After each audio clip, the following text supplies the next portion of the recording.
নমস্কার। আজকে দোল পূর্ণিমা সম্পর্কে আলোচনা করব। ফাল্গুন মাসের একটি বিশেষ তিথি অর্থাৎ পূর্ণিমা তিথিতেই এই দোলযাত্রা পালিত হয়ে থাকে।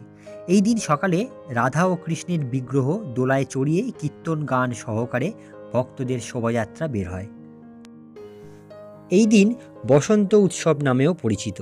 এই সময় শীতের প্রভাব আস্তে আস্তে কমতে থাকে। বসন্তের আবির্ভাবের বৃক্ষলতা নবকিশলয়ে সুশোভিত হয়। পলাশ, বকুল, মল্লিকা আরও কত ফুলের বিচিত্র সম্ভার দেখা যায়।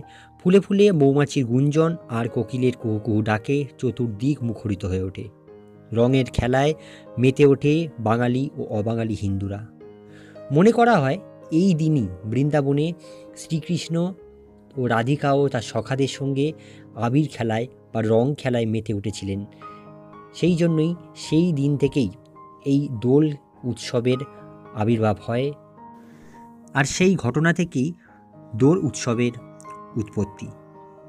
এই দিনে পূর্ণিমার রাত্রে নদিয়ার নবদ্বীপে শ্রীচৈতন্য মহাপ্রভুর জন্ম হয়েছিল। পূর্ণিমার আগের দিন বিভিন্ন জায়গায় ন্যাড়া পোড়া বা হোলিকা দহনও হয়ে থাকে। দোল পূর্ণিমার তিথিতে যদি বাড়িতে পূজা অর্চনা করেন, সত্যনারায়ণ পূজা করেন, তাহলে খুবই ভালো ফলাফল পাবেন। এই দিনে যে বিশেষ কিছু উপায়ের কথা বলছি সেগুলো অবশ্যই বাড়িতে করার চেষ্টা করুন। পূর্ণিমার দিন সকালবেলা সামান্য হলুদ, দুধ ও গঙ্গা জল একসাথে মিশিয়ে ঘরের প্রধান দরজার সামনে ওম এবং স্বস্তিক চিহ্ন আঁকুন। এতে বাড়ির ভিতরের কোনো নেগেটিভ এনার্জি প্রবেশ করতে পারবে না এবং বাড়ির ভিতর সুখ শান্তি বজায় থাকবে। এই দিন বাড়ির প্রধান দরজার সামনে আমের পল্লব লাগানোর চেষ্টা করুন।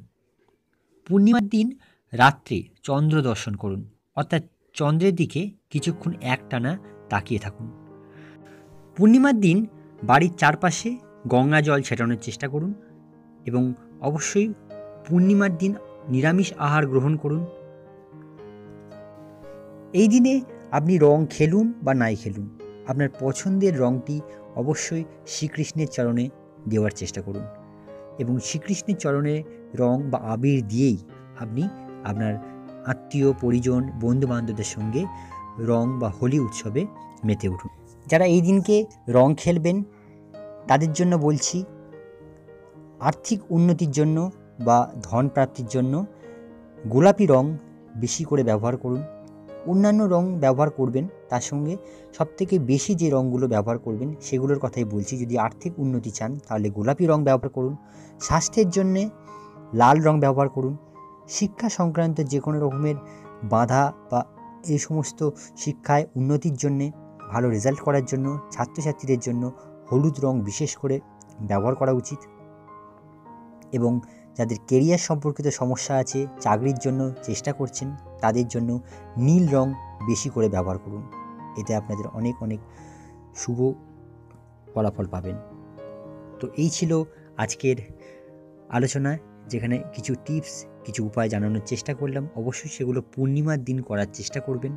যারা এখনও পর্যন্ত চ্যানেলটি সাবস্ক্রাইব করেননি, চ্যানেলটি সাবস্ক্রাইব করে নিন, ভিডিও লাইক এবং খুব শেয়ার করুন। ধন্যবাদ।